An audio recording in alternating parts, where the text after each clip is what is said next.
మన దేశంలో ఉన్న ప్రధాన పుణ్యక్షేత్రాల్లో చెప్పుకోదగినవి బద్రీనాథ్, ద్వారకా, రామేశ్వరం, పూరి. ఈ నాలుగింటిని చార్ధామ్ పుణ్యక్షేత్రాలుగా చెప్పుకుంటాం. ఈ చార్ధామ్ పుణ్యక్షేత్రాలలో ఒకటైనటువంటి పూరి జగన్నాథస్వామి ఆలయం గురించి, ఆ పుణ్యక్షేత్ర విశేషాల గురించి ఇవాళ తెలుసుకుందాం. అంతకంటే ముందు మొదటిగా మీరు నా ఛానల్ని చూస్తున్నట్లయితే ముందుగా సబ్స్క్రైబ్ చేసుకోండి. జగన్నాథ ఆలయం. ఈ ఆలయం 12వ శతాబ్దంలో గంగా వంశానికి చెందిన అనంతవర్మన్ చోడగంగ దేవుడు నిర్మించాడని నమ్ముతారు. ఈ ఆలయం ఒరిస్సా రాష్ట్రంలోని పూరి అనే పట్టణంలో ఉన్నటువంటి ఒక హిందూ దేవాలయం. ఇది విష్ణువు యొక్క ఒక రూపమైనటువంటి జగన్నాథుడికి అంకితం చేయబడిన దేవాలయం. ఈ ఆలయం వైష్ణవ సంప్రదాయంలో ముఖ్యమైనది మరియు చార్ధామ్ పుణ్యక్షేత్రాలలో ఒకటిగా పరిగణించబడుతోంది. ఈ ఆలయంలో జగన్నాథుడు, బలభద్రుడు, సుభద్ర విగ్రహాలు కలపతో తయారు చేయబడి ఉంటాయి. ఇవి ప్రతి 12 సంవత్సరాలకి ఒకసారి మారుస్తూ ఉంటారు. అంతేకాకుండా ఈ ఆలయం కళింగ శైలిలో నిర్మించబడి ఉంటుంది. ఇది 61 మీటర్ల ఎత్తులో ఉంటుంది. జగన్నాథ రథయాత్ర ఈ ఆలయం యొక్క ముఖ్యమైనటువంటి ఉత్సవం అన్నమాట.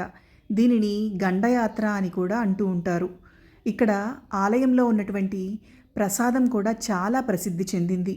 ఇక్కడ ఆలయంలో దేవుడికి ప్రసాదం సమర్పించిన తర్వాత పూజారులు ఆ దేవుని యొక్క ముఖాన్ని అరిచేతిలో నీళ్లు పోసుకొని అరిచేతిలో ఉన్న నీళ్ళల్లో ఆ దేవుడి రూపం కనిపించేటట్లు చూస్తారు. ఆ దేవుడి రూపం కనుక అరిచేతిలో ఉన్నటువంటి నీళ్ళల్లో కనిపించినట్లయితే ఆ స్వామి ప్రసాదం స్వీకరించినట్లు అర్థం. ఈ ఆలయంలో 3 విగ్రహాలు ఎందుకు ఉన్నాయి అంటే, జగన్నాథుడు మధ్యలో కనిపిస్తూ ఉంటాడు మరియు అతని ఎడమ వైపున మాతృదేవత, అతని కుడివైపున లింగం ఉంటుంది. దీని నుండి ఇది పూరి ఆలయం యొక్క త్రయం అయి ఉండవచ్చని కొందరు ఊహించారు. ఇది వైష్ణవం, శక్తి మరియు శైవం యొక్క సమాన ప్రాముఖ్యతను సూచిస్తూ ఉంటుంది. ఈ 3 విగ్రహాల వెనుక ఒక ఆసక్తికరమైన కథ కూడా ఉంది. ఈ కథ ఏమిటి అంటే, ఇంద్రద్యుమ్న అనే రాజు విష్ణువు విగ్రహాన్ని ప్రతిష్ఠించాలని కోరుకుంటాడు. ఒకరోజు అతను విష్ణువు స్వయంగా కలపతో చేసిన విగ్రహాన్ని తయారు చేయమని చెప్పినట్లు అతను కలగంటాడు. ఆ కలలో విగ్రహం కలపతో చెక్కబడిందని, దానిని ఒక చెట్టు నుండి తయారు చేయాలని సూచిస్తాడు. విగ్రహాన్ని చెక్కడానికి వచ్చిన శిల్పి దేవుడేనని, అతను విగ్రహాన్ని పూర్తి చేయడానికి 21 రోజులు గడువు కోరాడని, ఆ సమయంలో ఎవరూ గదిలోకి రావద్దని కోరుతాడు. అయితే ఇంద్రద్యుమ్న భార్య మహారాణి గుండీచా తొందరపడి గదిలోకి ప్రవేశిస్తుంది. అప్పుడు శిల్పి అదృశ్యమవుతాడు. విగ్రహాలు ఇంకా పూర్తి కాలేదు. అప్పటి నుంచి ఆ విగ్రహాలు అలాగే ఉన్నాయి.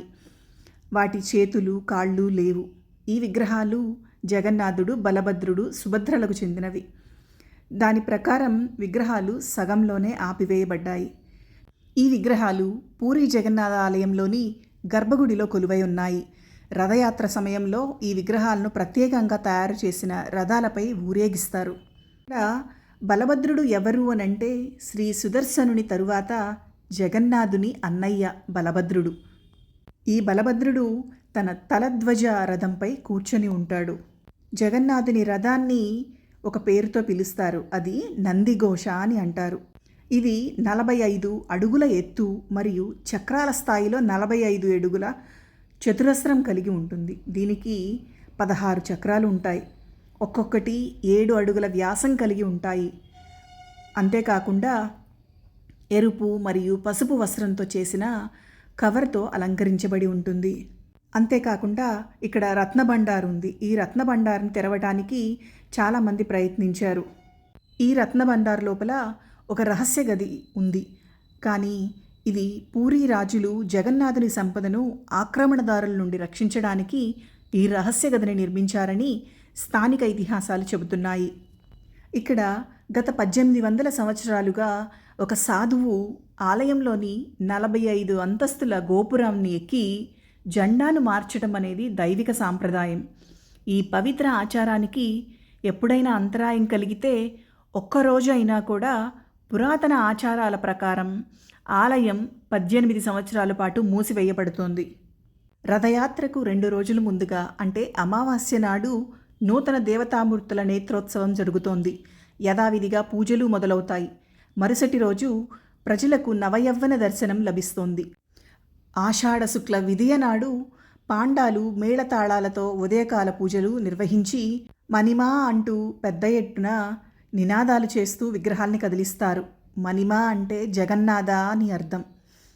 అరుణస్తంభం, ఆనంద బజార్ మీదుగా అత్యంత కోలాహల వాతావరణంలో ఊరేగిస్తూ రథం వెనక భాగం నుంచి తీసుకువచ్చి రత్నపీఠం మీద అలంకరింపచేస్తారు.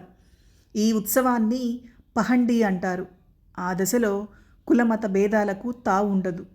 గుండీచా ఆలయానికి వెళ్లేందుకు సిద్ధమైన సుభద్ర, జగన్నాథ, బలభద్రులు రథారూఢులై ఉండగా ఇలపై నడిచే విష్ణువుగా గౌరాభిమానాల్ని అందుకునే పూరీరాజు పల్లకీలో అక్కడికి చేరుకోవడంతో సంరంభాలు మిన్నంటుతాయి.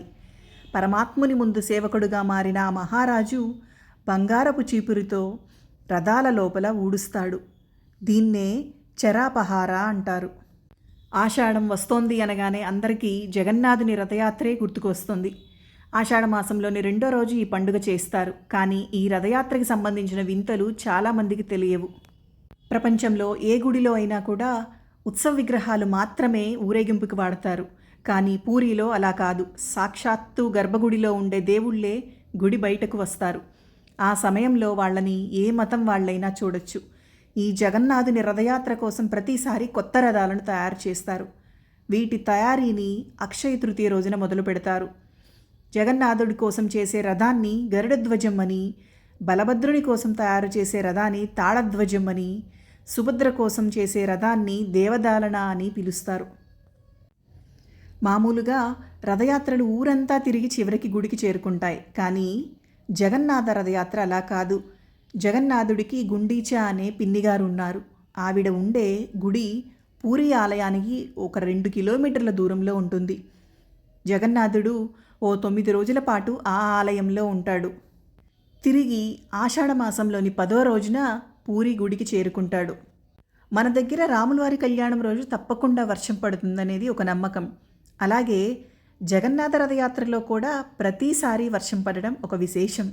జగన్నాథుడు తన గుడికి తిరిగి వచ్చిన తర్వాత సునాబేష అనే ఉత్సవం జరుగుతోంది. అంటే దేవుడి విగ్రహాలను బంగారు ఆభరణాలతో ముంచెత్తుతారన్నమాట. దీనికోసం దాదాపు 208 కిలోల బరువున్న నగలను ఉపయోగిస్తారు. ప్రపంచవ్యాప్తంగా ఎంతో ప్రసిద్ధి చెందిన పూరీ జగన్నాథ రథయాత్ర అంగరంగ వైభవంగా జరుగుతుంది. దేశ విదేశాల నుంచి లక్షలాది మంది భక్తులు పూరీ క్షేత్రానికి తరలివస్తారు. జై జగన్నాథ అంటూ భక్తుల నినాదాలతో ఆ ప్రాంతమంతా మారుమోగిపోతుంది.